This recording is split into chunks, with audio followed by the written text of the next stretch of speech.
Hi, we're in the next part.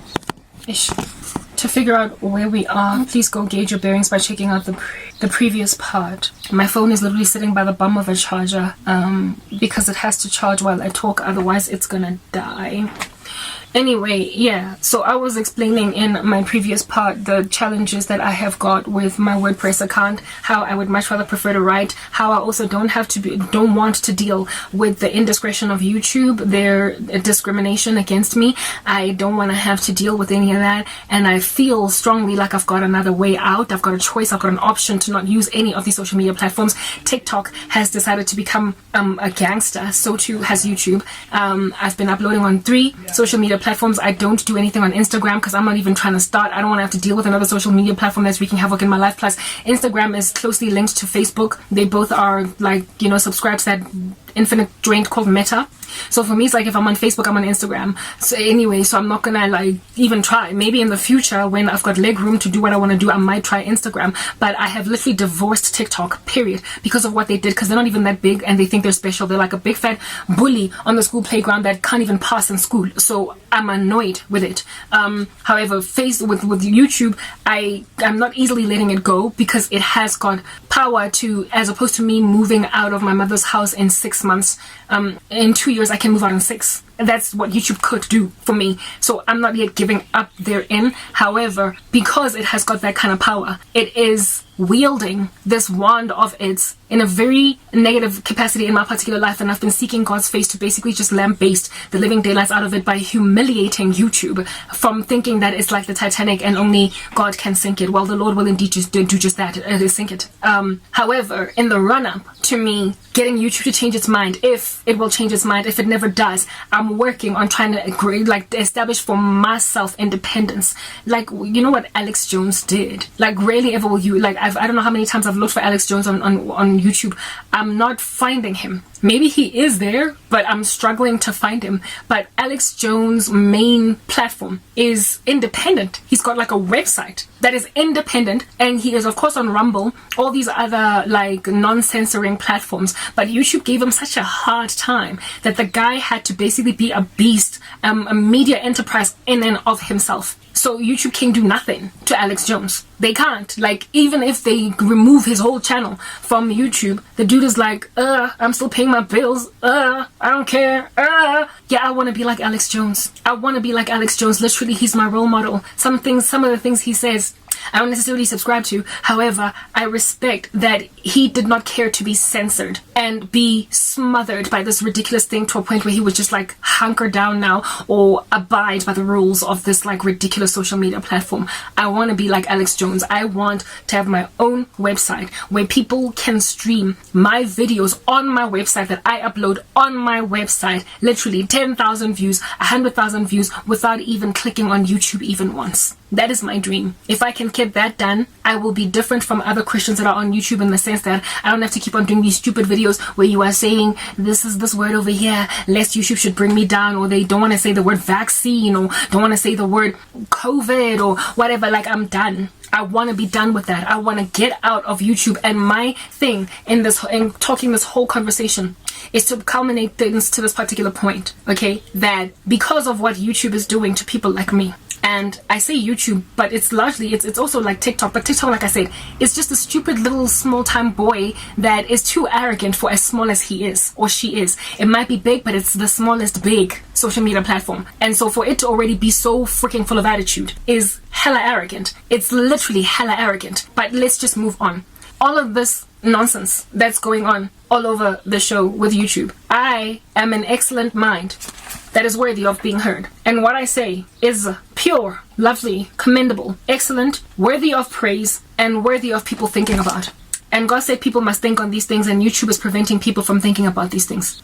More and more people are going to be starved of hearing that which is commendable, excellent, worthy of praise, just, honorable, true. You get my point. And so they are going to deliberately get out of YouTube and see if they can't find food elsewhere. It's written in Amos 8:11 that the time is coming when the Lord is going to send out a famine on the land. Not a famine for food, nor that of a thirst of water, but of hearing the words of the Lord. My sheep hear my voice and I lead them out. Blessed are those who hunger and thirst for righteousness, for they will be fed. If people are hungry and thirsty for righteousness and they're not getting fed, the Lord is going to take those sheep and cause them to hear his voice, and he will lead them out of YouTube. And they will find Karabo and another person on the right and another person on the left. And they will refuse to go back to YouTube because they don't know what they're being duped concerning.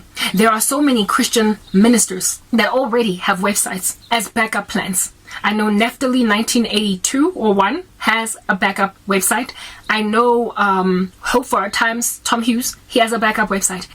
Nastasia, the one whose channel was brought down, all of it, they just deplatformed it. However, she had a backup channel. She, just this year, it's 2023 now, late last year, Nastasia started a website where she can speak freely. She just started one. Like, you must understand, God directs his disciples. Most big YouTubers that are Christian have backup websites. If they don't, I don't know what they're doing. Literally, I don't know what they're thinking is going to give or suffice tomorrow. Because if you get I'm not a big fan of Marcus Rogers, okay? Because many of his doctrines are whack, and he's kind of stubborn and rebellious to take correction from much of the church. But in my earlier stages or years as a Christian, I listened to him quite a lot and I liked him.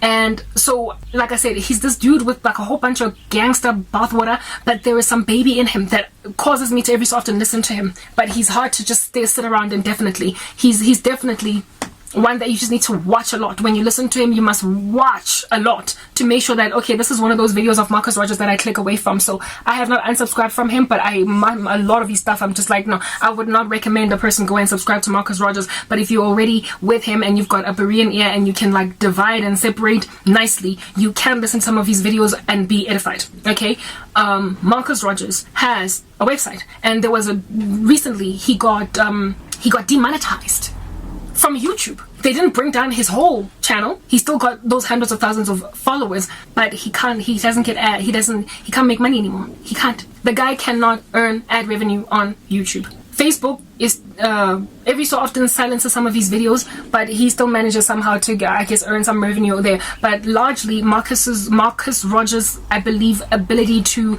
pay his household mortgage or whatever and feed his kids, I believe largely that is coming from his website. I believe largely he's got a website and he does music, gospel, hip hop and whatnot, and when people stream on there, that's how he earns his revenue. That is his main source of income. So when they demonetized him, and also he's a pastor, so he's probably getting a salary from doing that type of establishment thing.